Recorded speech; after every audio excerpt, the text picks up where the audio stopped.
Le bilan dépasse les 4000 morts ce soir au Népal. L'ONU s'apprête à lancer une opération d'aide massive, mais la situation sur place reste compliquée. Des centaines de touristes sont notamment portés disparus. L'armée israélienne a déjoué une tentative d'infiltration à la frontière syrienne hier soir. 4 terroristes ont été tués alors qu'ils tentaient de placer un explosif sur la clôture de sécurité.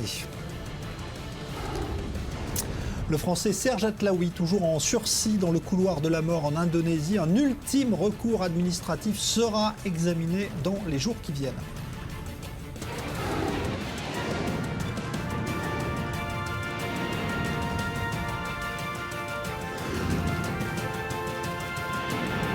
Le Grand Direct, avec Jean-Charles Banou. Bonsoir à tous, 1h30 d'infos donc comme chaque soir. Bien sûr dans un instant une grosse page consacrée à la situation au Népal. Et puis ne manquez pas également le témoignage exceptionnel de Latifa Ibn Ziaten, la mère de la première victime de Mohamed Merah qui effectue actuellement un voyage en Israël. Elle sera avec nous dans une heure avec des jeunes adolescents français qu'elle a emmenés avec elle. Mais tout d'abord donc cette nouvelle tension à la frontière nord d'Israël avec la Syrie. Hier soir, l'aviation israélienne a dû intervenir pour stopper une infiltration terroriste le long de sa frontière. 4 terroristes ont été tués alors qu'ils tentaient de placer un explosif sur la clôture de sécurité. Israël qui renforce ce soir sa surveillance dans un secteur très troublé par les combats entre rebelles et armées syriennes de l'autre côté de la frontière. Reportage sur place, Mathias Inbar. Majal Shams. Dans ce village druze situé à la frontière israélo-syrienne, la plupart des habitants se recueillent dans cette tente d'endeuillés. En fond, un drapeau couleur de la Syrie. Il faut dire que 2 des 4 druzes tués par l'aviation israélienne, alors qu'ils tentaient de déposer un engin explosif sur la barrière de sécurité, sont originaires de ce village. Leur père, Walid Mahmoud, un ancien détenu sécuritaire, avait fui Israël dans les années 80 pour la Syrie. Et ici, on ne mâche pas ses mots pour accuser Israël. Israël endosse la responsabilité de ses actes. Le pays peut dire ce qu'il veut, dire que ses 2 enfants ont tenté de poser une bombe, mais c'est Israël qui soutient les rebelles terroristes. Un point de vue particulier, l'un des seuls à s'exprimer de manière aussi tranchée devant notre caméra. Pour ce membre de l'opposition contre Bachar al-Assad, cette tentative d'attentat pourrait avoir des conséquences sécuritaires sur la région. En fait, nous sommes sur la ligne de front de la guerre syrienne. Ça peut avoir de très graves conséquences sur notre vie. Il suffit de sortir de Majal al-Shams pour comprendre que la tension est encore palpable 24 heures après les faits. On ne pourra pas aller plus loin, l'armée israélienne nous bloque, car derrière cette colline, à 500 mètres, le village druze syrien de Khader, d'où provenaient les terroristes envoyés selon Israël par le Hezbollah. Et du côté du renseignement israélien, ce n'est qu'une question de temps avant que la mouvance chiite tente à nouveau de frapper Israël à sa frontière. Alors on va justement retourner sur place ce soir, donc cette frontière très tendue entre Israël et la Syrie. On va retrouver Mathias Inbar qui est donc sur place. Bonsoir Mathias. Est-ce qu'on sait donc précisément ce soir qui est derrière cette infiltration terroriste ? Écoutez, Jean-Charles, bonsoir. Le Hezbollah n'a pas endossé la responsabilité de cette tentative d'infiltration. Ce que l'on sait ici, dans ce village et du côté du renseignement israélien, c'est qu'il semble bien, cette tentative d'attentat, porter la trace, la marque, l'empreinte de la mouvance chiite, parce que ce n'est pas la première fois que le Hezbollah tente de frapper Israël à sa frontière. Et on le sait depuis l'opération qui a été imputée à Israël pour la mort de Djihad Mournier, l'un des hauts responsables du mouvement terroriste. Le Hezbollah tente de réchauffer la frontière avec Israël du côté syrien. Tout ce que l'on sait également, c'est que la Croix-Rouge, actuellement, à l'heure où on se parle, est en train de récupérer les corps des 4 terroristes pour les ramener du côté syrien dans leur village de Khader, là où vit leur père. Alors Mathias, il y a également beaucoup d'informations ce soir qui font état d'intervention de l'aviation israélienne en Syrie encore la nuit dernière. Est-ce que tout cela est fondé? Est-ce qu'Israël intervient véritablement dans le conflit syrien? Écoutez, il y a eu un flou artistique concernant la dernière opération de cette nuit, de la nuit dernière. Au préalable, eh bien, nos confrères d'Al Jazeera parlaient d'opérations israéliennes à l'intérieur du territoire syrien. Ils sont revenus sur leur information et on dit que c'était eh bien, le fait de rebelles. D'ailleurs, l'armée israélienne a très vite réagi. C'est de manière assez exceptionnelle parce que l'armée israélienne a démenti toute intervention au cœur même du territoire syrien. Quelques 24 heures plus tôt, effectivement, il y a eu encore une opération imputée encore une fois à Israël où là ce sont des entrepôts de missiles longue portée, notamment des Fajr 110 qui avaient été visés. Et là, cette fois-ci, l'armée israélienne n'avait pas répondu. Également, eh bien, il y a quelques instants, un haut responsable de l'armée de l'air israélienne a déclaré qu'il y ait opération ou pas, l'armée israélienne est là pour protéger les civils. Et je demande, et je m'adresse, dit-il, à l'autre côté, sans préciser s'il s'agit de l'armée syrienne ou du Hezbollah, de ne pas tester notre capacité à réagir de manière très vive. Merci Mathias Inbar, donc en direct de cette frontière israélo-syrienne avec nous dans ce studio. Patrick Béthane, bonsoir. Bonsoir. Vous êtes lieutenant-colonel de réserve dans l'armée israélienne, expert en contre-terrorisme. Alors, question d'abord, parce que c'est vrai qu'on voit bien qu'il y a depuis plusieurs mois des affrontements comme cela par escarmouche entre Israël et le Hezbollah en Syrie. Est-ce que tout cela fait partie d'une escalade? Est-ce qu'on va vers un affrontement plus musclé entre Israël et le Hezbollah? C'est la question. Je pense que oui, et ce n'est pas seulement une escalade. Je crois qu'il faut analyser la situation dans le contexte iranien après l'accord de Lausanne. Les intérêts dans la région sont différents et les intérêts des Iraniens contre Israël sont différents. Ce qui fait que ce n'est pas seulement le Hezbollah et la Syrie, c'est l'Iran qui influence et qui essaye à nous pousser à une confrontation. Mais comme le chef de l'armée israélienne l'a dit il y a récemment, Israël est prêt à toute attaque, mais est prêt aussi à donner une réponse qui sera très dure. Et j'ajouterais une réponse avec beaucoup de morts et beaucoup de destruction. Et je crois que le status quo commence un processus de changement. Mais je pense qu'Israël n'a aucun intérêt et ne veut pas dégrader la situation. Mais je pense qu'on va être obligé à un certain moment, lorsque toutes les lignes rouges vont passer, nous-mêmes d'influencer et de ne pas répondre. Donc il y a pour vous, c'est sûr, un conflit à plus ou moins long terme avec le Hezbollah, une nouvelle confrontation. Oui. Mais il y a aujourd'hui la nouveauté qu'il y a le théâtre syrien qui est là aussi. C'est-à-dire que cette guerre pourrait se dérouler au Liban, mais aussi en Syrie. Est-ce qu'Israël sera amené à intervenir de manière plus importante en Syrie? Je pense que oui, parce que étant donné que la Syrie est devenu maintenant un champ de bataille dans lequel les missiles qui mettent l'État d'Israël en danger viennent de Syrie, Israël sera obligé d'attaquer en Syrie. Le problème, c'est Syrie, c'est l'Iran, ce qui fait que c'est l'Iran, c'est Hezbollah.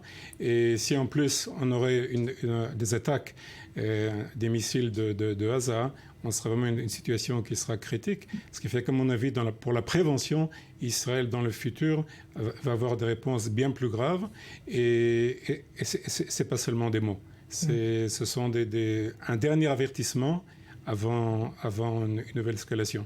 Voilà, nouvelle guerre du Liban donc en perspective, c'est ce que vous nous dites ce soir, Patrick Béthane, à votre avis. Je rappelle donc que vous êtes expert en contre-terrorisme et lieutenant-colonel de réserve dans l'armée israélienne. Merci.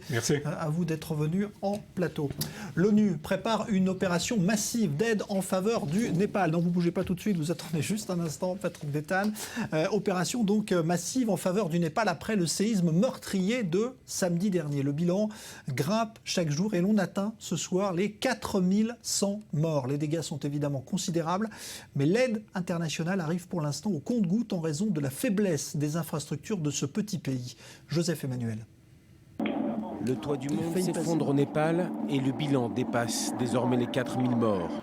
La France est en première ligne dans le rapatriement de ses citoyens. On compte pour le moment 2 Français parmi les victimes. On est toujours sans nouvelles de plusieurs centaines de ressortissants. Une cellule de crise est en place au Quai d'Orsay. 7000 appels ont jusqu'à présent été recensés. Nous avons pu localiser 1400 Français sains et saufs. Et nous venons notamment de retrouver un groupe de 8 trekkers à propos duquel nous avions des inquiétudes vives. Malheureusement, le décès de 2 de nos compatriotes français qui étaient en vacances et qui ont été tués à Katmandou par un éboulement est confirmé. Le ministre dit également craindre d'autres victimes. Des témoins affirment connaître une personne emportée par une rivière.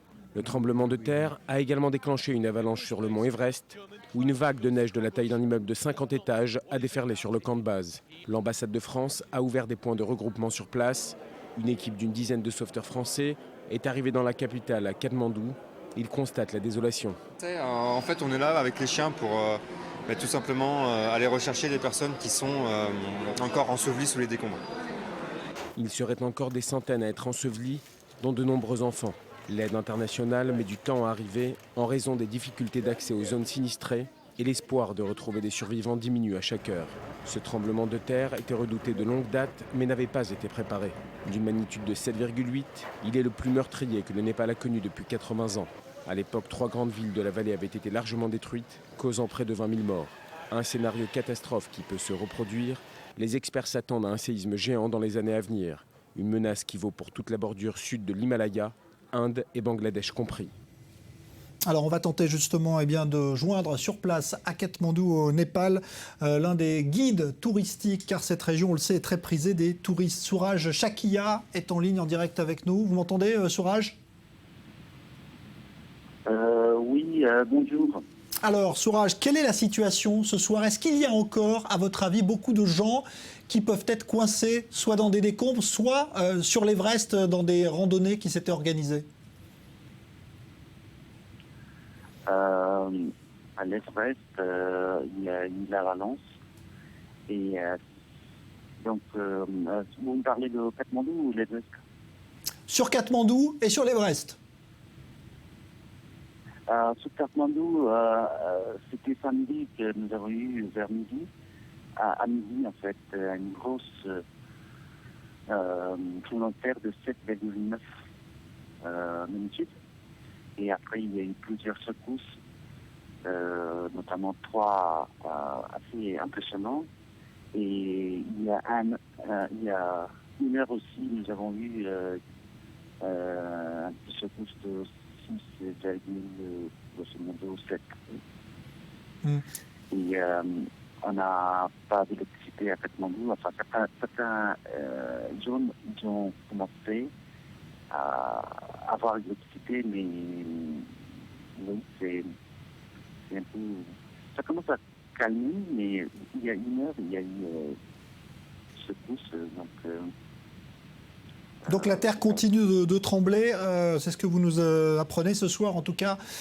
Souraj Chakia, merci beaucoup. Je rappelle donc que vous êtes guide touristique, vous étiez en direct de Katmandou et c'est vrai que la liaison, on l'a compris, est extrêmement difficile. Donc on parlait justement de ces touristes qui sont très friands de randonnée sur l'Everest, donc dans ce pays, sur le Népal. Plusieurs centaines d'entre eux sont portés d'ailleurs disparus ce soir. La France a déploré aujourd'hui ses 2 premières victimes recensées parmi donc ces randonneurs et des images très spectaculaires parviennent d'avalanches qui se sont produites lors du séisme sur l'Everest. Certains font office ce soir de véritables miraculés. Chloé Demoulin.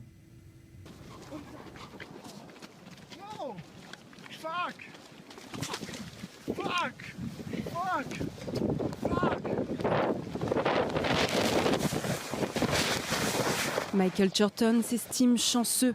Ce documentariste américain de 38 ans a réussi à survivre à l'avalanche qui a déferlé sur le camp de base de l'Everest. Il se trouvait en compagnie de 4 autres collègues lorsque le séisme a envoyé des tonnes de glace et de neige dans leur direction. C'était un grand plateau de glace qui a dû se détacher. Nous l'avons vu, il a comme frappé à un endroit, puis il a dévalé vers nous. Il y avait quelque chose comme 4000 pieds de neige fonçant sur nous et nulle part où s'enfuir. Alors j'ai dit à tout le monde de se mettre à terre et puis je me suis mis les mains sur la tête et je me suis enterré autant que je le pouvais. Et la neige nous a recouverts, il n'a pas fallu plus de 45 ou 60 secondes. Le camp d'environ 1 km² a été dévasté et Michael Churton est toujours sans nouvelles d'un de ses camarades. Tout a été emporté au passage, toutes nos tentes ont disparu et puis les gens ont été balayés. Comme le gars qui se tenait en face de moi et qui était maintenant à 30 pieds de là, nous avons perdu une personne et nous ne savons toujours pas si elle est vivante ou morte. Si tout est allé très vite, le documentariste croit savoir pourquoi son visage est recouvert d'échymoses.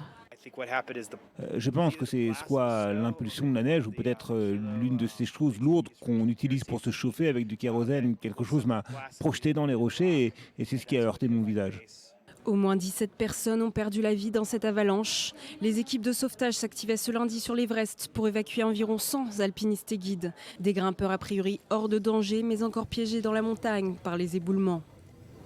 Alors inquiétude ce soir, je vous le disais, pour plusieurs centaines de touristes qui n'ont pas donné signe de vie depuis samedi et qui sont peut-être bloqués d'ailleurs quelque part sur l'Everest. On va faire le point d'ailleurs sur la manière avec laquelle Israël, par exemple, s'y prend pour entrer en contact avec ses ressortissants sur place. Emmanuel Narsson, porte-parole du ministère des Affaires étrangères israélien, est en ligne avec nous. Bonsoir.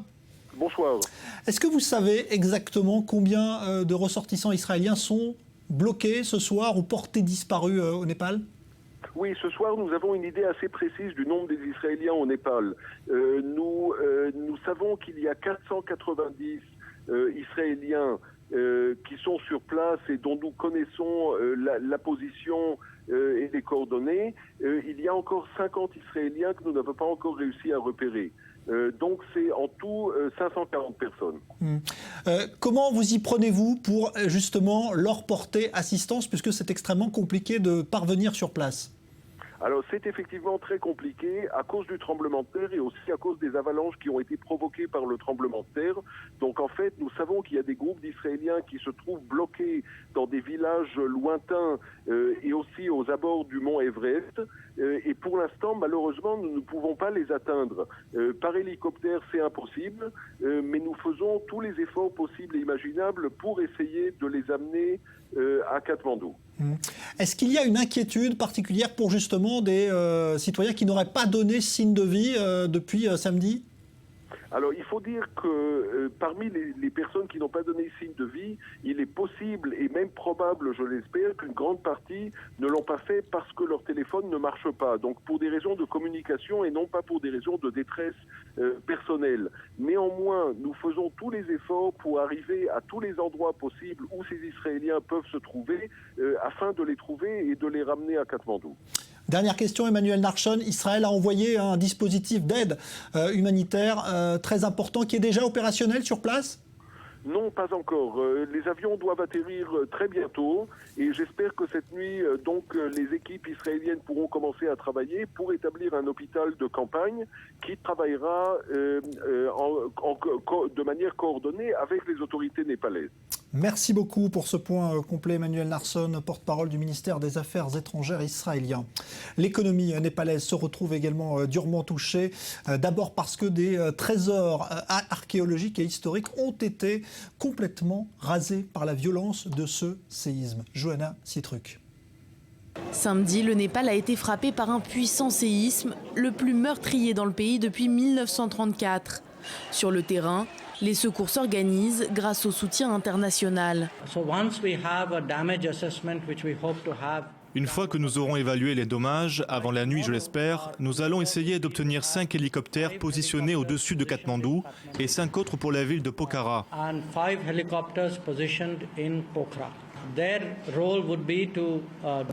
Leur rôle sera de secourir d'un point de vue local, de transporter du matériel et distribuer de la nourriture. Une aide humanitaire, alimentaire, matérielle mais aussi financière. Les États-Unis ont été les premiers à annoncer le déblocage d'une enveloppe d'$1 million pour venir en aide aux victimes. De son côté, la Norvège a promis un peu plus de $3,5 millions. Un soutien nécessaire, même si le travail des secouristes reste immense. Ce que nous entendons dans les médias, les différents rapports des Nations Unies, c'est qu'il y a un nombre très élevé de blessés, de victimes et de personnes encore prises au piège sous les décombres. Nous allons avoir beaucoup de travail afin d'aider tous ceux qui en ont besoin. Actuellement, plusieurs organisations telles que le FMI ou la Banque mondiale tentent d'évaluer l'impact de ce tremblement de terre. De nombreuses infrastructures ont été endommagées ou complètement détruites. Un coup dur pour ce pays de 30 millions d'habitants, dont un quart vit sous le seuil de pauvreté. Le tourisme, secteur clé de l'économie népalaise, pourrait mettre du temps à se relever. Selon Reuters, au moment du drame, plus de 300 000 voyageurs étrangers se trouvaient dans le pays. Le Français Serge Atlaoui se trouve toujours dans le couloir de la mort en Indonésie ce soir. Mais un recours intenté auprès d'un tribunal administratif maintient encore un mince espoir pour l'annulation de son exécution. Le parquet indonésien, lui, reste ce soir très ferme sur l'issue de cette procédure. Léa Berdugou. Nous sommes opposés à la peine de mort en toutes circonstances. Ce sont les derniers mots des chefs d'État français et australiens afin de faire pression sur le gouvernement indonésien. Objectif, sauver la vie d'une dizaine de condamnés en attente d'exécution. Parmi eux, Serge Atlaoui, inculpé pour trafic de drogue. Le Français a obtenu ce lundi un répit des autorités indonésiennes. Mais même s'il ne risque pas une exécution dans l'immédiat, les conditions de son éventuelle mise à mort ont été précisées ce lundi. Nous allons l'exécuter seul lorsque la procédure devant le tribunal administratif de Jakarta sera terminée. La loi indonésienne prévoit que tous les condamnés dans une même affaire soient exécutés en même temps. Ce ne sera donc pas le cas pour Serge Atlaoui, sauf si le recours d'un des autres condamnés est rejeté au même moment que le sien. Car le Français a utilisé le dernier recours dont il disposait en saisissant le tribunal administratif de Jakarta. Il conteste l'absence de motivation dans le rejet de sa demande de grâce par le président indonésien. Les Philippines aussi se mobilisent pour tenter d'empêcher l'exécution de Marijen Veloso. De nombreuses personnalités ont élevé la voix, dont le boxeur Manny Pacquiao. Votre Excellence le Président Joko Widodo, je suis Manny Pacquiao et au nom de mes compatriotes, je vous supplie et en appel à votre cœur de sauver la vie de Marijen Veloso et des autres condamnés et d'empêcher leur exécution. Cette domestique philippine peut être exécutée dès mardi. Le vice-président indonésien a lui balayé les critiques internationales. Ici, c'est la loi, a-t-il déclaré. Alors en ligne avec nous, Richard Sédillo, qui est l'avocat français de Serge Atlaoui. Bonsoir, maître Sédillo. Bonsoir.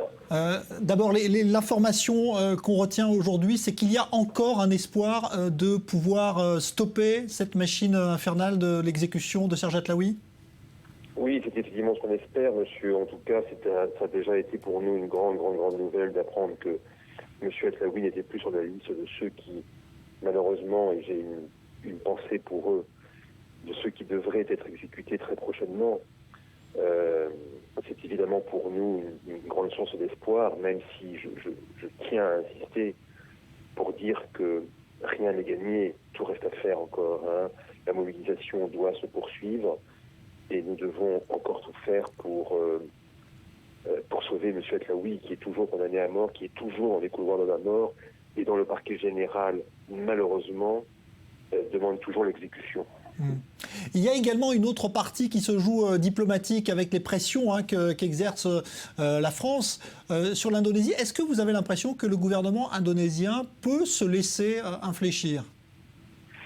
C'est très difficile à savoir. Je suis en relation chaque jour avec le Quai d'Orsay. La situation est très difficile à saisir. Évidemment, nous espérons que cette espèce de sursis, encore que le mot n'est pas très heureux, mais j'espère que cette espèce de sursis, de délai complémentaire qui nous a été accordé, est la manifestation d'une réflexion des autorités indonésiennes qui commencent enfin, je l'espère, à se demander si M. Atlaoui a bien connu les faits qui lui ont été reprochés. Il y a également une information qui fait état de pression que vous essayez, voire exercer par le Paris Saint-Germain, le club de football, qui doit effectuer une tournée en Indonésie. Est-ce que c'est quelque chose d'avéré? Moi, ce que j'espère, si vous voulez, c'est que tous ceux qui jouent un rôle important en Indonésie pour comprendre qu'évidemment, il faut attirer l'attention du gouvernement indonésien sur cette situation et qu'ils émettront les plus grandes réserves à une poursuite du rôle qui est le leur dans ce pays.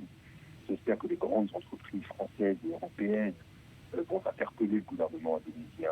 J'espère que le Paris Saint-Germain, qui a fait des tournées en Indonésie, qui, d'après ce que je comprends, devrait encore en faire, va également manifester son soutien à M. Atlaoui. Voilà, vous Je souhaite que chacun, vous savez, moi je reçois des mails de gens anonymes qui nous disent nous avions prévu de partir en vacances en Indonésie, nous voulons vous dire que nous y avons renoncé, nous avons annulé notre voyage.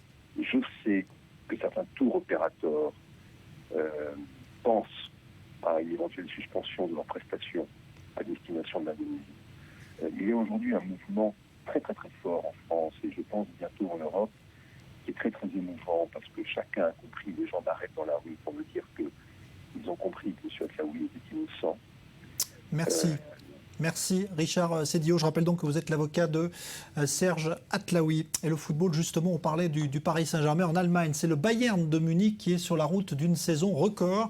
Il vient de remporter son 25e titre de champion d'Allemagne. Et l'équipe peut encore faire beaucoup plus, notamment en Ligue des Champions. Mathieu Topman.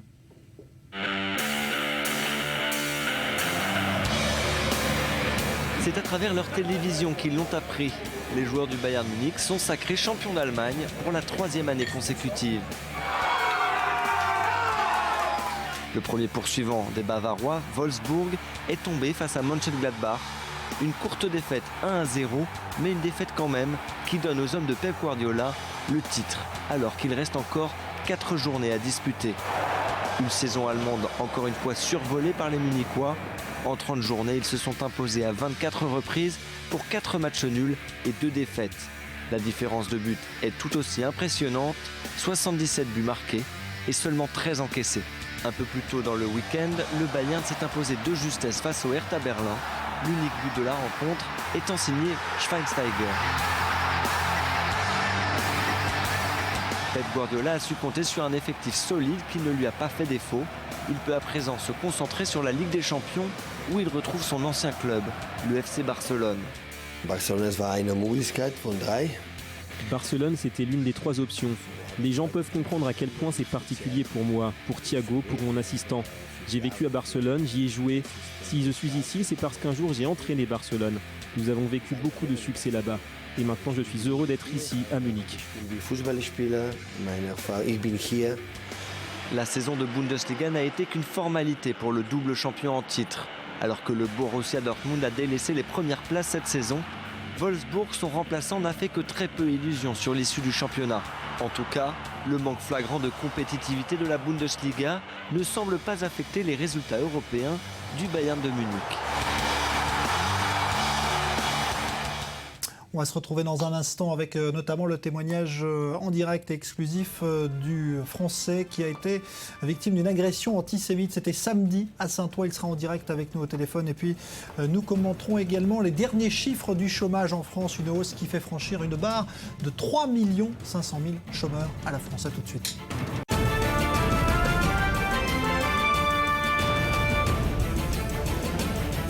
Le bilan dépasse les 4000 morts ce soir au Népal. L'ONU s'apprête à lancer une opération d'aide massive. Les États-Unis débloquent ce soir 10 millions de dollars supplémentaires et envoient également une importante délégation.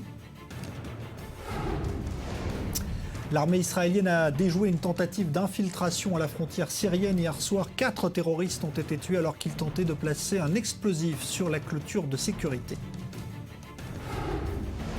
Le Français Serge Atlaoui, toujours en sursis dans le couloir de la mort en Indonésie. Un ultime recours administratif sera examiné dans les jours qui viennent.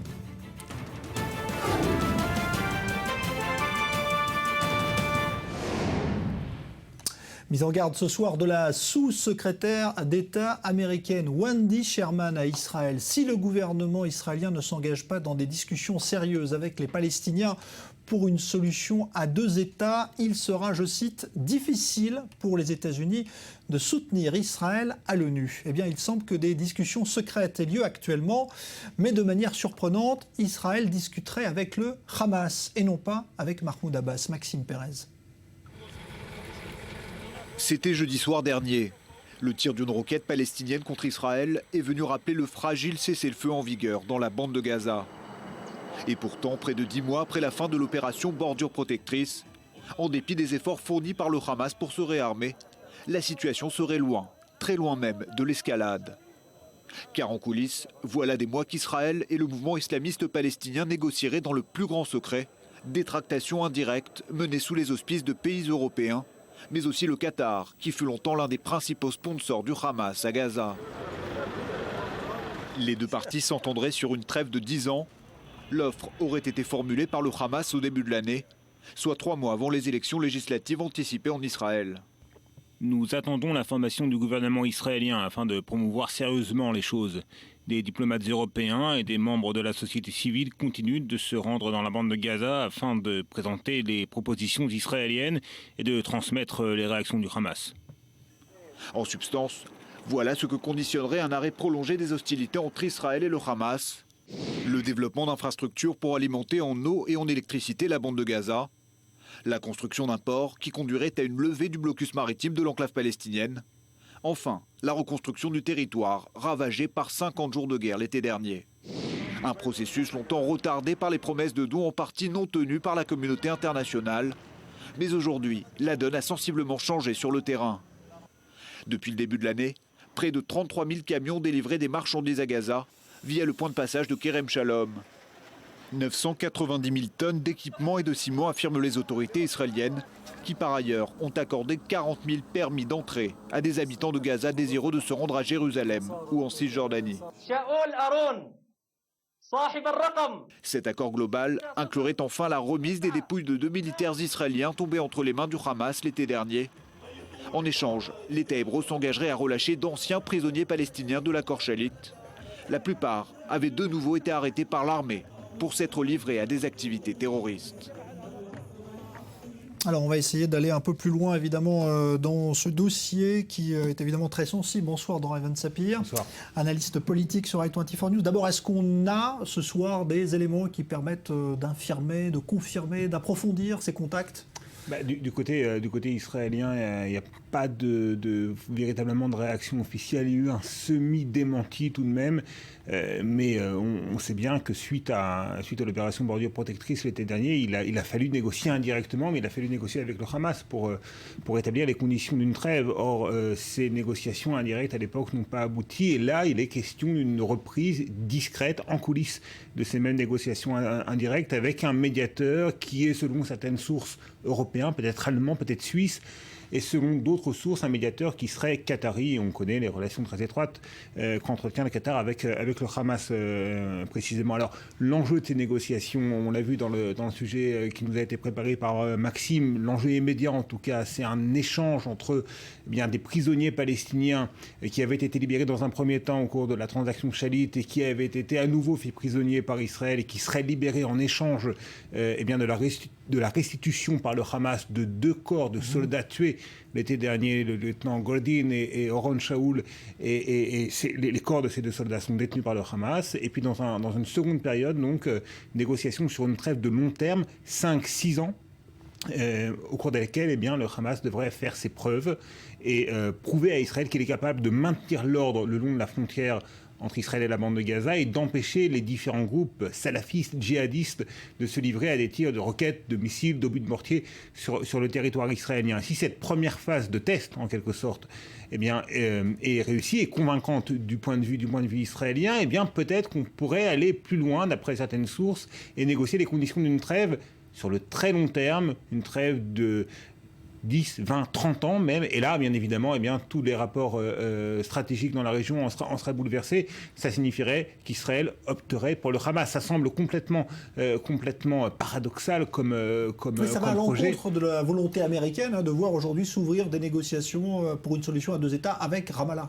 Ce scénario prévoit un sacrifice de l'autorité palestinienne et du Fatah incontestablement, et qui peut-être correspond à ce que Benyamin Netanyahou a en tête, parce que Gaza est déjà rendu. L'establishment militaire israélien considère que la principale menace, et avec raison, la principale menace elle vient du Hezbollah, elle vient de la frontière nord, et considère que le Hamas est une affaire plus ou moins réglée, et que donc il faut tout faire pour que le calme règne sur la frontière entre le Hamas et entre la bande de Gaza et Israël, d'autant plus que le Hamas est affaibli. Et si on élargit un petit peu la focale et qu'on considère les rapports de force régionaux, on sait que le conflit qui déchire le Moyen-Orient, en fait, c'est un conflit confessionnel entre les sunnites et les chiites. le Hamas est sunnite. Il a eu dans le passé des relations étroites avec l'Iran qui le finançait et qui l'armait et qui le poussait au crime également.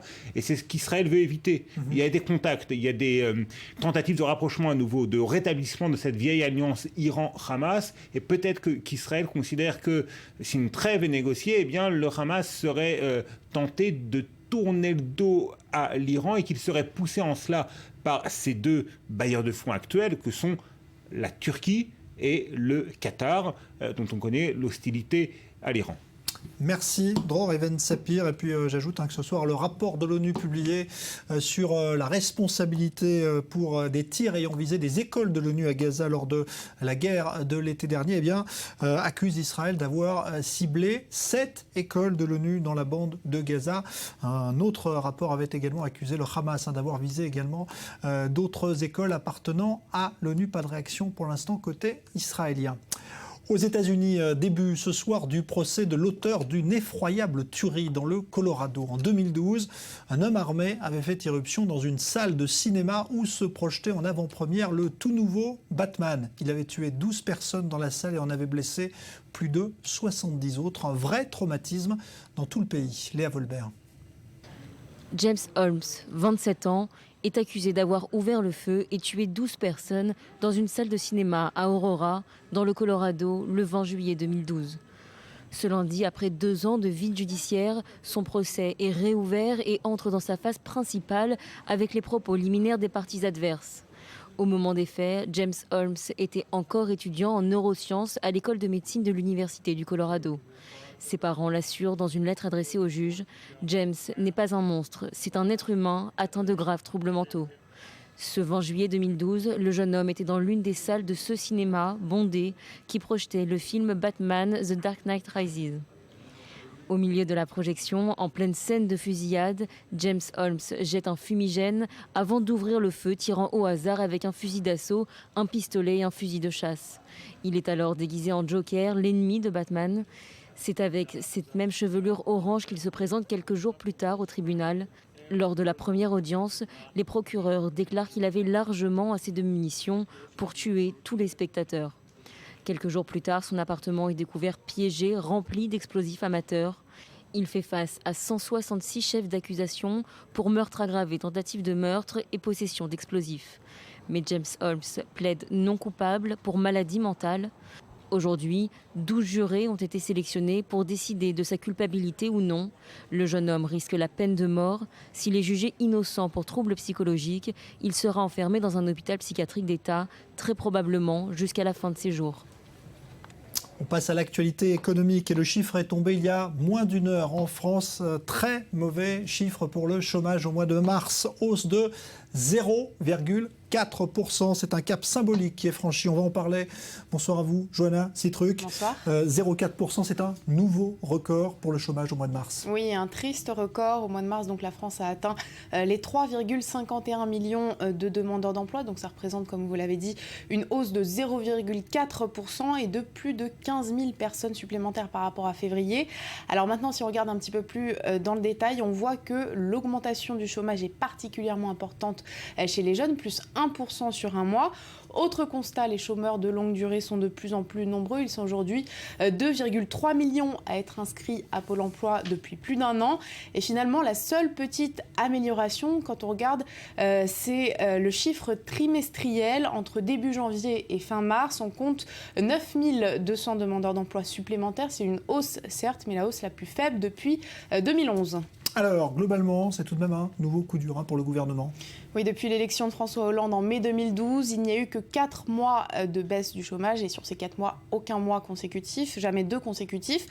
Lorsque le président a débuté son mandat, il y avait 2,92 millions de demandeurs d'emploi. Aujourd'hui, il y en a 600 000 de plus. On est donc encore bien loin de la fameuse inversion de la courbe du chômage. Pourtant, le gouvernement n'en démord pas. D'ailleurs, la semaine dernière, il y a un petit peu plus d'une semaine, dans une interview sur Canal+ France François Hollande disait ne rien vouloir lâcher, qu'il voulait continuer à se battre tant qu'il était au pouvoir pour atteindre son objectif. Pour le Premier ministre, eh bien, le chômage ne diminuera pas tant que la croissance n'est pas revenue aux alentours de 1,5%, ce qui selon lui devrait se produire dès 2015.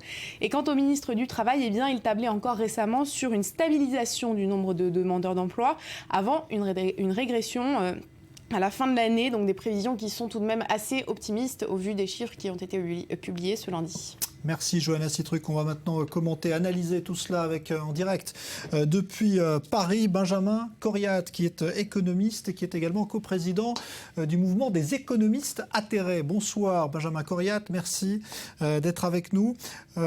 Qu'est-ce que cela vous inspire, tout d'abord, de voir ce chômage continuer de monter de manière inexorable ? Mais écoutez, c'est assez préoccupant, incontestablement, parce que, en principe, une série de conditions très favorables étaient réunies, puisqu'on a eu à la fois la baisse de l'euro, on a eu la baisse du prix du pétrole, donc on est dans des conditions dans lesquelles les choses devraient s'améliorer.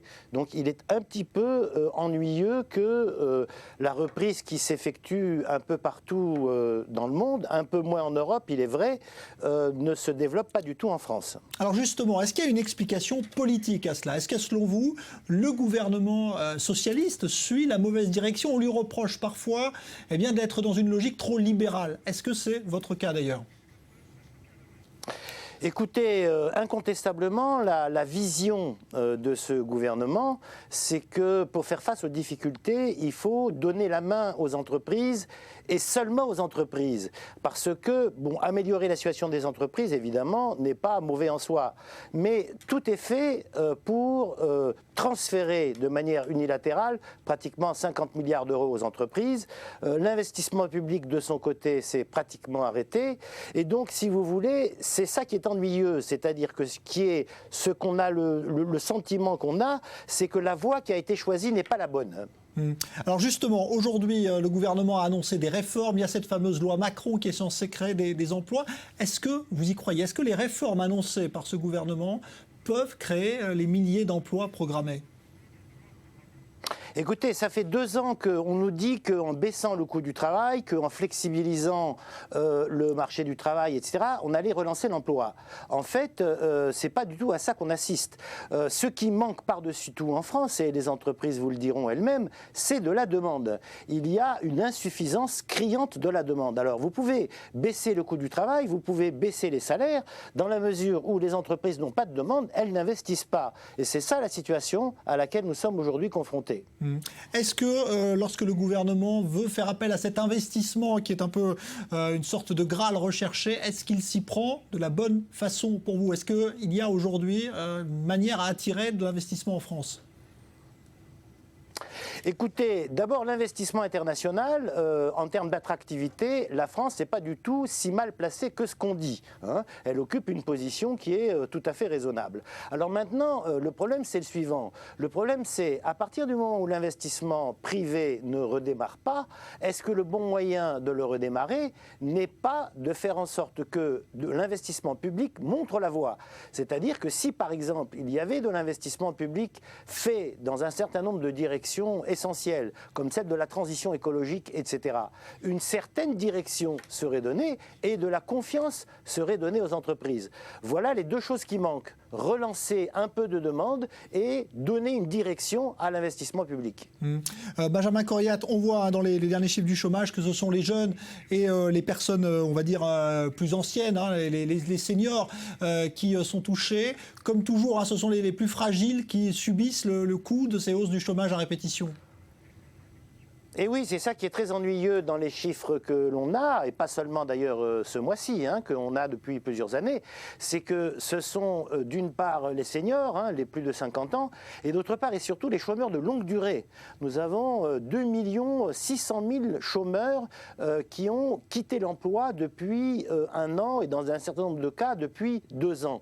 Alors c'est très embêtant ça, parce que non seulement on ne crée pas d'emploi, mais ceux qui le quittent ont un mal de chien à y revenir. Et donc, la situation est vraiment préoccupante, oui, en effet. Un mot sur cette situation internationale, puisque le gouvernement table sur une croissance qui pourrait revenir à 1,5. Est-ce que vous y croyez? Est-ce que les économistes pensent qu'effectivement la croissance pourrait revenir à 1,5 dans un délai qui soit évidemment pas trop long? Écoutez, on ne peut pas dire que cette possibilité n'existe pas. Pourquoi? Parce que, encore une fois, les éléments de contexte internationaux sont, en tout cas en Europe, sont extrêmement favorables. On n'a jamais eu un euro aussi bas, on n'a jamais eu un pétrole aussi bas, et vous savez que l'Europe importe la plus grande partie de son pétrole. L'Europe est certainement une des zones du monde qui est la plus sensible au prix du pétrole. Donc on a des conditions qui sont relativement favorables de ce côté-là.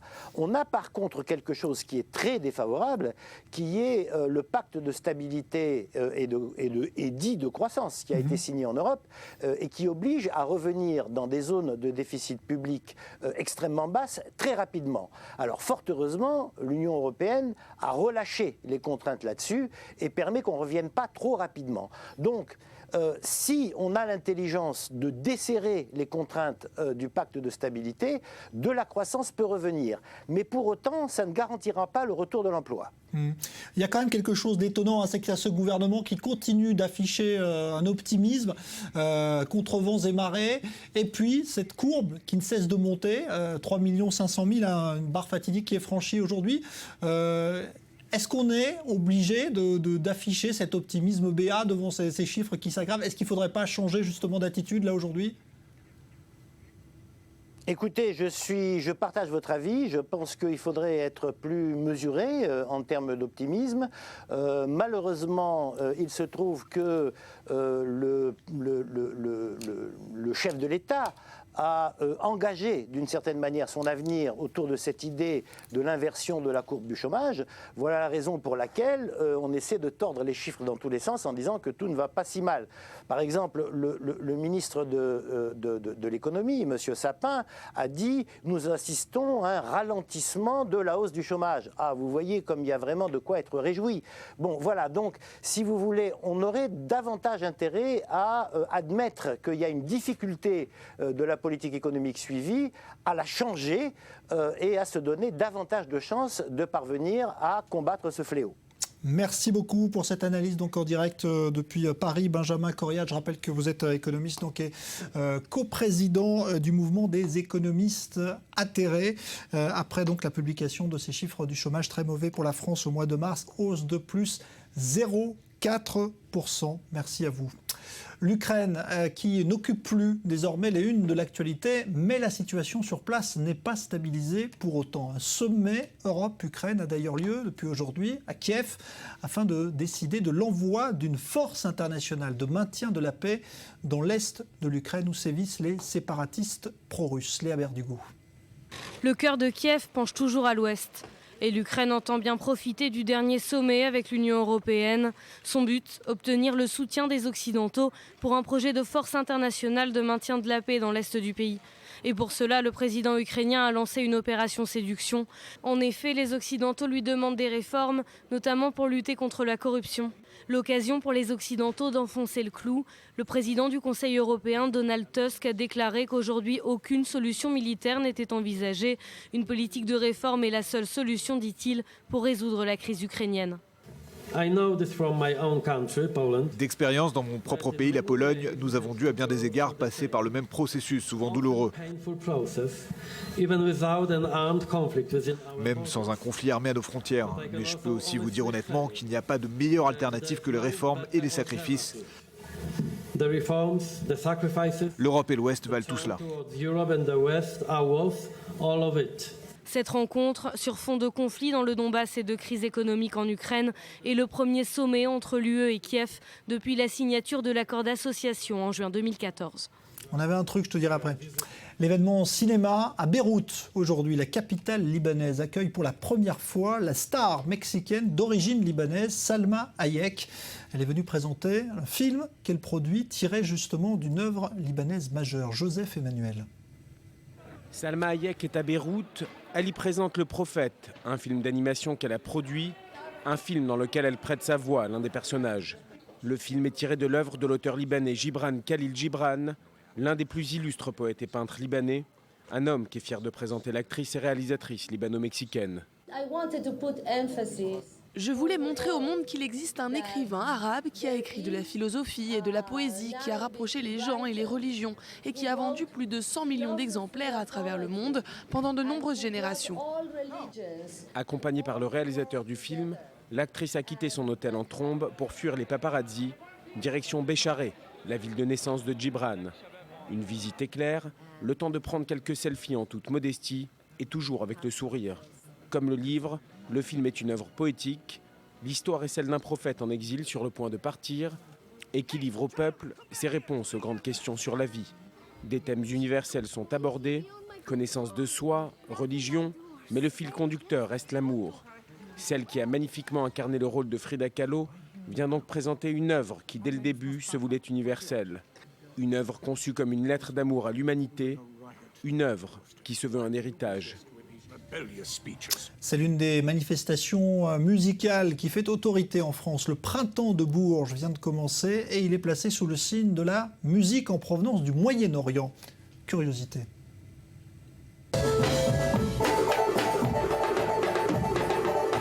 Véritable star au Caire, il commence à sillonner les scènes européennes. Le groupe Islam Gypsy décolle à la suite de la révolution égyptienne. Musique de rue, il y a encore 5 ans, leur trance électro teintée de musique orientale fait danser tout le monde arabe. La musique des jeunes aujourd'hui, c'est cette musique-là, l'électro-shabi. Il y a eu de vraies questions de classe sociale au début de cette musique. Tout le monde disait, c'est de la musique de ghetto, la musique de pauvres, des classes inférieures et tout ça. C'est le coup de projecteur du festival cette année. Présenter au public français des groupes méconnus de ce côté de la Méditerranée. Une idée qui faisait son chemin depuis quelques années. On voyait émerger toute une scène extrêmement créative et talentueuse dans les pays du Moyen-Orient, en Liban, en Turquie, dans toute cette région-là. Et effectivement, on se rendait compte que ça correspondait aussi au printemps arabe qui a réveillé la jeunesse et qu'à partir du moment où ils ont quitté les rues, il leur a fallu un autre terrain d'expression et que ça a été vraiment la musique. Un succès sur lequel surfe Sari Moussa, lui aussi invité à Bourges. Ce DJ fait danser les nuits libanaises depuis la fin des années 2000. En 2014, il sort son premier album et constate que la scène électronique arabe s'exporte bien. Les gens qui viennent du Maroc ou bien de l'Égypte ou bien de la Syrie écoutent bien ma musique ou connaissent ma musique.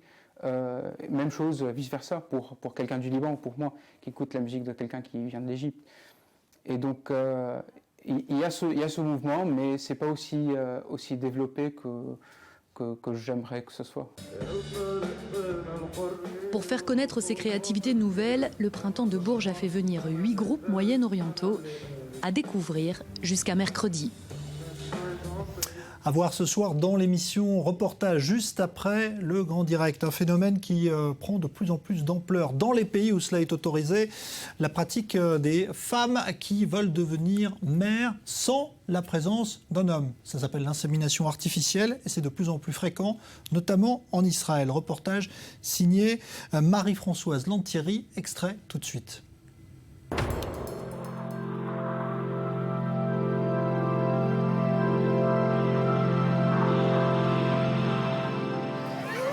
Je te pousse? Je te pousse, chérie. Fort. Ça a commencé à l'âge de 41 ans, en fait. J'espérais avant réussir à trouver l'homme de ma vie.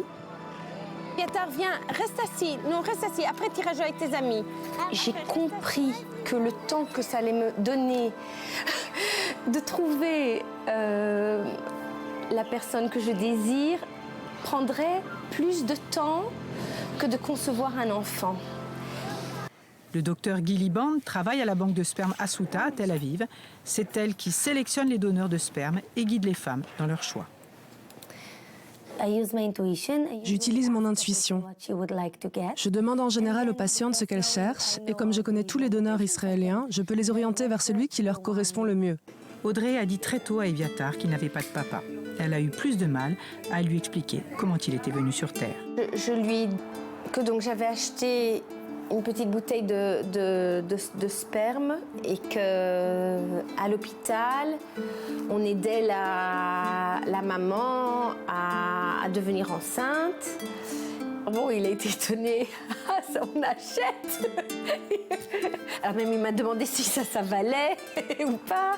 Donc voilà, alors, je ne peux pas trop rentrer dans les détails. Voilà, reportage à voir dans son intégralité dans une quarantaine de minutes, juste après le grand direct. On va se retrouver dans un instant avec des invités exceptionnels. Latifa Ibn Ziaten, la mère du premier soldat victime de Mohamed Merah en 2012, sera dans ce studio avec deux adolescents qui viennent de région parisienne et qu'elle a emmené découvrir avec un autre groupe, donc Israël et les territoires palestiniens pour la première fois afin de lutter contre les préjugés raciaux. C'est à ne pas manquer dans un instant, juste après la pause.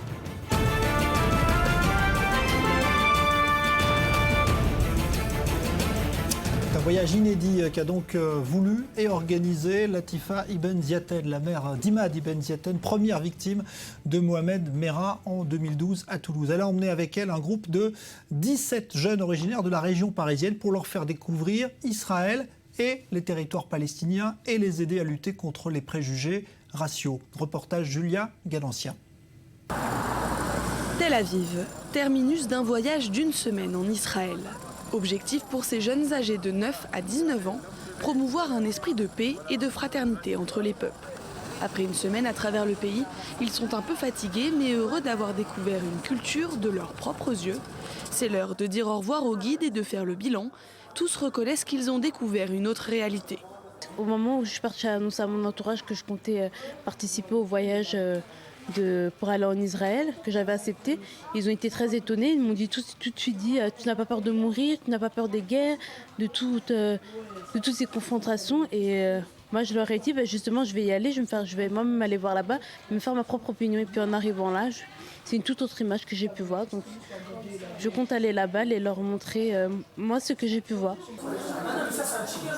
En France, ils étudient au lycée Arthur Rimbaud de Garges-les-Gonesse et au collège Jean Lurçat de Sarcelles, bien loin de Ramallah et de Jérusalem. De ville en ville, les rencontres ont été nombreuses et l'enseignement est riche. Ils ont le sentiment que la coexistence est possible. On est sorti d'une église et après, dès qu'on est sorti, on a entendu le muezzin qui faisait l'appel à la prière et juste à côté, il y avait une synagogue. Les trois juste dans le même quartier.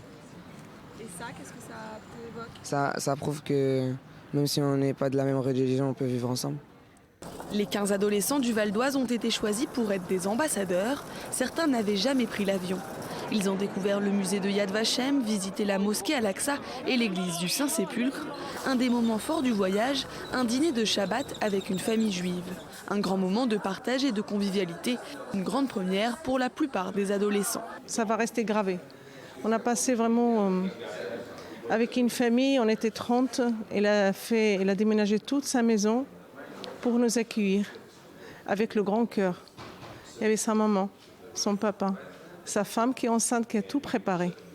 Et ça nous a vraiment, vraiment touchés. C'est pour ça qu'on peut y aller vers l'autre. Pour Latifa, le pari semble réussi. À leur retour de leur voyage en Israël, les 17 adolescents ramèneront des souvenirs mais aussi un message, celui du vivre ensemble. L'association Imad espère maintenant que ces jeunes contribueront à lutter contre les préjugés en France. Alors, invité justement Latifa Ibn Ziaten, bonsoir à vous, merci d'être là. Vous êtes en Israël parce que vous avez emmené avec vous, et c'est une première, un groupe de 17 enfants, dont deux d'entre eux d'ailleurs sont à côté de vous. On va les présenter. Bonsoir à Rose et Yacine, bonsoir. Vous avez 18 ans tous les deux et vous faites partie donc de ce groupe que votre association Imad, puisque vous avez créé cette association en hommage à votre fils Imad Ibn Ziaten, dont on rappelle qu'il fut la première victime de Mohamed Merah, soldat donc assassiné le 11 mars 2012 à Toulouse. D'abord un mot sur ce voyage. Pourquoi est-ce que vous avez choisi d'emmener ce groupe d'adolescents, d'enfants venus de la région parisienne, ici en Israël et puis également à Ramallah dans les territoires palestiniens? Bonsoir et je vous remercie de votre invitation. C'est un grand honneur d'être en Israël Et c'est un bonheur de ramener ces 17 élèves. Pourquoi j'ai choisi ce projet? Parce que j'étais membre dans l'établissement scolaire et à chaque fois j'ai des demandes sur la Palestine, sur la souffrance, la différence. Et je dis il faut que je vienne voir et pour faire un projet. C'était important pour moi. Je suis arrivée le mois de 2014, au mois de juin. J'ai des contacts, j'ai visité, j'étais chez les familles. Vraiment, les gens y vivent ensemble. Il y a le conflit, certes, mais les gens y vivent ensemble. Et après, j'ai travaillé dans les deux établissements scolaires avec les élèves et je voulais qu'ils soient des ambassadeurs et ambassadresses de paix pour qu'ils peuvent... C'est que j'ai vu qu'ici, le mois de juin 2014, je voudrais qu'ils vivent eux aussi, voir l'échange avec les Palestiniens, l'échange avec les Israéliens, les deux peuples qui vivent ensemble, les trois religions côte à côte, qu'on n'est pas différents de l'un à l'autre. Il suffit juste d'aller vers l'autre et de le connaître. Et c'est ça qu'on a fait avec ces jeunes. On a été chez les familles, par exemple, qu'on a fait le Shabbat. C'était une soirée. Alors on a vu d'ailleurs des photos que vous avez publiées sur votre compte Facebook, ce qui était d'ailleurs assez étonnant de voir tous ces enfants. Et ça, c'est un souvenir d'ailleurs très fort, on l'a vu dans le sujet tout à l'heure, qui vous est resté à tous. Rose, qu'est-ce que ça vous a appris justement de passer cette fête du Shabbat avec une famille israélienne? Alors tout d'abord, je tiens à vous remercier de nous recevoir dans votre plateau. Ça m'a vraiment enrichi et ça m'a appris encore de nouvelles valeurs, qu'il est possible de passer un moment, même plus une soirée, tous ensemble, unis. Et il y a quelque chose qui m'a vraiment étonnée, c'est que moi je suis de confession chrétienne. Et il y a Madame Benzatim qui est de confession musulmane. Et ce sont des juifs qui nous ont accueillis chez eux afin de fêter le Shabbat. Et je me suis rendu compte qu'on était tous réunis sur une seule table. Et je n'ai vu aucune différence. J'avais l'impression qu'on était tous pareils. Donc c'était vraiment pour moi un très bon moment, inoubliable. Yassine? Tout d'abord, je vous remercie aussi de m'accueillir sur votre plateau. Je suis heureuse sur mes propos. Le groupe entier. Tout d'abord, je remercie l'association de nous avoir permis de découvrir ces deux cultures. Pour moi, passer Shabbat dans une famille était quelque chose de unique et on a senti que les trois religions étaient réunies sous le même toit et ça, il n'y a pas plus beau. Et je remercie Latifa d'ailleurs de nous avoir permis d'assister à cet événement. Mais c'est vrai que, évidemment, on est obligé de rapprocher ce que vous vivez ici de ce qui se passe en France et de ce que vous avez vécu, vous, Latifa et Benziaten, avec ce drame, évidemment, lorsque votre fils a été assassiné par Mohamed Merah lors de ces attentats qui continuent aujourd'hui. Qu'est-ce que vous êtes venu montrer finalement à ces enfants aujourd'hui? Que ici, malgré le conflit, il y a quand même un moyen de dialoguer entre les religions ou d'un moyen de s'entendre ensemble, alors qu'ici on est dans une terre effectivement de conflit? Bien sûr, il faut, c'est important de ramener ces jeunes, d'approcher à notre civilisation, à notre peuple, de faire un pas vers l'autre. Parce que c'est ça le contact d'un enfant avec un autre enfant, que ce soit israélien ou chrétien, c'est fort, le dialogue et le vivre ensemble. C'est ça que je travaille, sur le vivre ensemble, sur le regard, sur l'immunité, parce qu'aujourd'hui, on doit protéger cette immunité sur Terre, parce que c'est l'homme qui est en train de faire des bêtises et qu'on doit respecter l'autre, de vivre avec l'autre, de connaître l'autre et de ne pas avoir peur de l'autre. C'est ce message que je passe à ces jeunes. Ils ont vécu quelque chose d'extraordinaire, que ce soit à Ramallah, avec le peuple palestinien. Il y avait un échange très très fort. Aujourd'hui, on est parti à l'école Jérusalem, l'école française. On a vécu quelque chose de très fort, des messages avec des jeunes qui étaient émouvants, c'était touchant. Voilà, quand ils vont rentrer, ils vont raconter ce qu'ils ont vécu, la richesse qu'ils ont appris avec les deux peuples. Et moi, je dis, même hier et avant-hier, si on peut casser ce mur, comme le mur de Berlin, on vivra tous en paix et tout le peuple y soit la main dans la main. C'est ça mon souhait. Et ça, c'est une belle image, effectivement. Quelle image vous aviez, vous, justement? Parce que vous entendez parler, évidemment, du conflit entre Israéliens et Palestiniens en France. On sait que ça suscite, justement, des réactions très violentes en France, parfois à l'égard de la communauté juive. Quel était, à vous, justement, votre sentiment avant de venir ici et le sentiment que vous avez aujourd'hui, Rose, sur justement ce conflit qui existait? Avant d'arriver en Israël, tu en avais quelle image? Alors, moi, l'image que j'avais de ces deux pays, c'était surtout de la tension, beaucoup de violence. C'était la première image que je m'étais faite.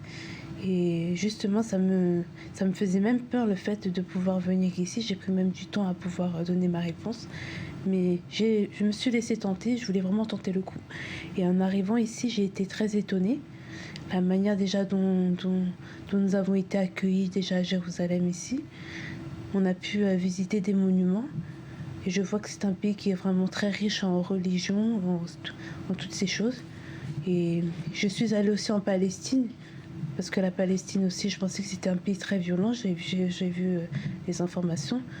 Et en arrivant là-bas, nous avons été accueillis dans une institut française par des enfants qui nous ont accueillis vraiment chaleureusement. Et j'ai été très étonnée de ce que je pouvais voir à partir de chez moi là-bas en France et ce que je vois ici, on dirait que c'est deux choses différentes. Donc ce que je peux dire, c'est que en arrivant en France, je ferai vraiment mon rôle d'ambassadrice et leur faire comprendre la réalité des choses qu'il est possible de vivre ensemble. Grâce à l'association de Madame Latifa. Yacine, toi aussi, tu avais une vision déformée par rapport à celle que tu as rencontrée ici, à la fois côté israélien, côté palestinien? Vous savez, moi, j'ai une particulière attention à ce conflit, car il est au Proche-Orient, et c'est une région du monde qui m'intéresse particulièrement. Je savais qu'il y avait des conflits occasionnellement. Je savais que c'était un pays avec beaucoup de tensions, mais je savais aussi que les gens savaient vivre ensemble et communiquer ensemble. Et moi, ce qui m'avait marqué, c'est qu'un jeune arabe palestinien savait parler hébreu et qu'un jeune israélien savait parler arabe. Et ça, c'est la plus belle image que j'ai depuis à mon retour. C'est ça la plus belle image que j'aurais eue de ces deux pays. Mais c'est vrai que quand on vient ici, parfois on peut être surpris de la manière dont ce conflit est traité en France. Pourquoi Latifa Ibn Ziaten, à votre avis, en France, quand on évoque la question palestinienne et la question israélienne, cela crée autant de réactions violentes, ce qui n'est pas le cas ici, puisque vous avez pu vous rendre partout?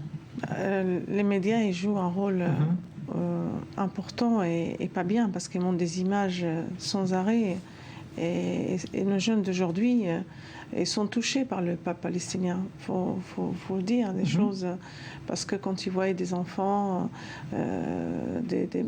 qui meurent sur les balles des Israéliens, ils sont révoltés, ils n'acceptent pas. Mais quand on est venu hier à Ramallah, je dis, regardez, les gens y vivent, les magasins sont ouverts, les gens sont joyeux. Il y a des témoignages qui sont forts, il y a des gens qui demandent beaucoup de choses. Par exemple, comme pour sortir du territoire, pour rentrer, pour aller à l'école. Ils ont témoigné. Mais quand même, ils arrivent à s'entendre et ils dialoguent ensemble. Et c'est ça la force, c'est d'aller vers l'autre. De comprendre l'autre. Je dis, le reste, ça reste politique. C'est le gouvernement qui doit ramener la paix. Mais le peuple israélien et le peuple palestinien, c'est des peuples qui peuvent s'entendre très très bien ensemble, sans problème. Quand vous allez rentrer en France et qu'on vous posera des questions justement sur Israël, il y a des choses que vous avez envie de dire. Vous avez pu échanger, vous l'avez dit, avec des adolescents ici de votre âge. La première chose que vous direz, c'est quoi, Yacine? Moi, la première chose que je dirais, je prendrai un exemple comme Madame Latifa Ibn Ziaten, c'est le mur de Berlin. Le mur de Berlin n'est pas tombé au nom des balles, mais au nom des pensées des gens, des personnes qui ont eu des idées, qui ont innové, des idées lumière. Et rien que pour ça, la paix, j'en suis sûr, restera dans les prochaines années à venir. Rose, qu'est-ce qui va te rester, toi, comme message que tu as envie de ramener en France de ce voyage? Tout d'abord, le vivre ensemble. La toute première chose que je vais faire, je vais déjà raconter ce qui m'a marqué déjà moi. Le Shabbat, c'est vraiment quelque chose qui m'a énormément marqué ce moment-là. Et je compte ramener justement cette image-là et leur faire comprendre qu'il est possible qu'on puisse tous vivre ensemble, c'est possible. Parce que moi, en arrivant ici, je me suis fait une toute autre image de ce que je peux ressentir là tout de suite. Donc c'est vraiment, la première chose que je ferai, c'est vraiment montrer ce que je ressens aux autres. Latifa Ibn Ziaten, juste pour... évidemment, on aura besoin d'autres moments, mais l'antisémitisme aujourd'hui en France peut être combattu avec des initiatives telles que celle-là. Vous pensez que ça peut aider justement à faire chuter à la fois le racisme et l'antisémitisme que d'organiser ce type de voyage? Bien sûr, c'est important. C'est important parce qu'eux, ils vont transmettre ce message. Ils vont transmettre ce qu'ils ont vu, ce qu'ils ont vécu une semaine ici, avec les deux peuples. Et ils vont démarrer déjà avec leur famille, avec leurs amis, dans leur établissement scolaire. Et le message, il doit passer vers l'un et vers l'autre. Et ce message c'est pour ça que je ne les ai pas préparés ici, mais je les ai pas préparés à Paris. On a été à la synagogue, on a été à la mosquée, on a été à l'église, l'Institut du monde arabe, pour préparer ces jeunes avant de mettre le pied en Israël. Mais quand ils sont venus ici, j'ai laissé vivre eux-mêmes pour voir. On est parti à la Bédouine, on a fait le village à pied. Je dis, voyez, il n'y a pas de danger. On peut se balader comme on veut. Regardez, moi, je suis avec un foulard, je me balade et je suis musulmane. Alors, voyez, il n'y a pas de danger. C'est suffit juste de faire la pas vers l'autre. Et ce message, eux, de le passer, et ça évite le racisme et l'antisémitisme en France. C'est important. Merci d'être venu témoigner dans ce studio. C'était évidemment très intéressant d'avoir votre sentiment alors que ce voyage se termine. Merci Latifa Ibn Ziaten, donc, et votre association IMAD, dont vous portez le badge et le t-shirt tous les deux. Merci Yacine, merci Rose. Bon retour en France et on espère que vous reviendrez, évidemment, maintenant que vous êtes venus. Une pensée particulière aussi au collège Jean-Lursat de Sarcelles, qui est venu avec nous, qui nous a accompagnés, et tous les encadrants qui étaient avec nous. Et bien sûr, je remercie très particulièrement et très chaleureusement ma nouvelle tata qui est Latifa Ibn Ziaten, et l'association IMAD et tous ses adhérents dans le monde, et je les remercie encore. Merci à vous et bon retour. Merci. Au revoir. Voilà, et on refera dans une quinzaine de minutes le point sur la situation au Népal, puisque notre envoyé spécial Maël Benoliel a enfin pu atteindre Katmandou. Vous aurez donc les toutes dernières informations dans le prochain flash à venir, donc pour faire un point complet sur ce séisme dont le bilan dépasse ce soir, je vous le rappelle, les 4000 morts. Donc point complet avec notre envoyé spécial qui vient de parvenir à rejoindre Katmandou, la capitale népalaise. A tout de suite.